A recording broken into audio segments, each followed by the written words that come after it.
পরিবেশ নিয়ে সচেতনতা তৈরি করতে মিলিত প্রয়াস সংস্থার পরিচালনায় শুক্রবার বর্ধমান শহরের রবীন্দ্র ভবনে অনুষ্ঠিত হলো আন্তঃপ্রাথমিক বিদ্যালয় স্তরের নাটক প্রতিযোগিতা। আন্তঃপ্রাথমিক বিদ্যালয় স্তরের এই নাট্য প্রতিযোগিতায় শহরের 10টি প্রাথমিক বিদ্যালয় অংশগ্রহণ করে।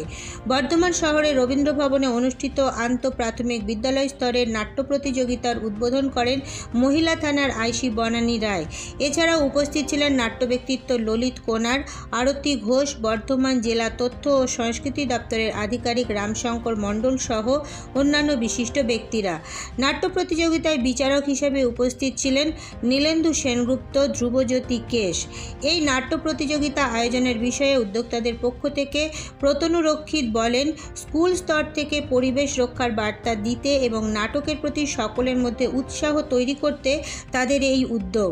সংস্থার এই উদ্যোগে সহযোগিতার হাত বাড়িয়ে দেয় সুইচ অন ফাউন্ডেশন। বহুদিন বাদে বর্ধমান শহরের বুকে প্রাথমিক বিদ্যালয় স্তরের এই নাট্য প্রতিযোগিতার আয়োজনের জন্য উদ্যোক্তাদের সাধুবাদ জানিয়েছেন বর্ধমান শহরের নাট্যপ্রেমী ও মনস্ক মানুষেরা। স্থিত রবীন্দ্র ভবনে মিলিত প্রয়াসের উদ্যোগে এবং সুইচ অন ফাউন্ডেশনের সহযোগিতায় পরিবেশ সচেতনতা বিষয়ক একটি প্রাথমিক বিদ্যালয়কে নিয়ে নাটক প্রতিযোগিতার আয়োজন করা। কতগুলি এখানে আজকে 10টি প্রাথমিক বিদ্যালয় থেকে অংশগ্রহণ করছে ছাত্রছাত্রীরা এবং প্রত্যেকেই পরিবেশ সচেতনতার যে বিভিন্ন আঙ্গিক রয়েছে তার উপরে এখানে নাটক পরিবেশন করছে।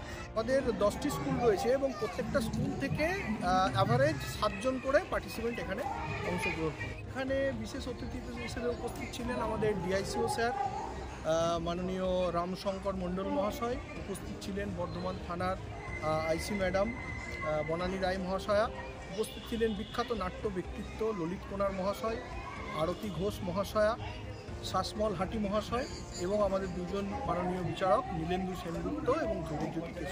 ডিআইসিও স্যার খুবই প্রশংসা করেছেন এই অনুষ্ঠানে, বিশেষ করে এই যে বিষয়টা এবং বাচ্চাদেরকে নিয়ে পরিবেশ সচেতনতার যে বিষয়, যেটা আমাদের প্রত্যেকের জানা দরকার এবং প্রত্যেকের সচেতন হওয়া দরকার, এই বিষয়টি উনি ভীষণভাবে অ্যাপ্রিসিয়েট করেছেন। পাশাপাশি উনি এই যে রবীন্দ্র ভবনে আমরা যে করছি তার যে ভাড়া একটা থাকে, সেই ভাড়াটা উনি মুকুব করে দিয়েছেন এবং উনি বলেছেন এই খরচাটা আপনারা বাচ্চা ছেলেমেয়েদের জন্য করুন, এই উদ্দেশ্যে আপনারা দায়িত্ব করুন। এরপর নজর রাখুন আমাদের পরবর্তী খবরে।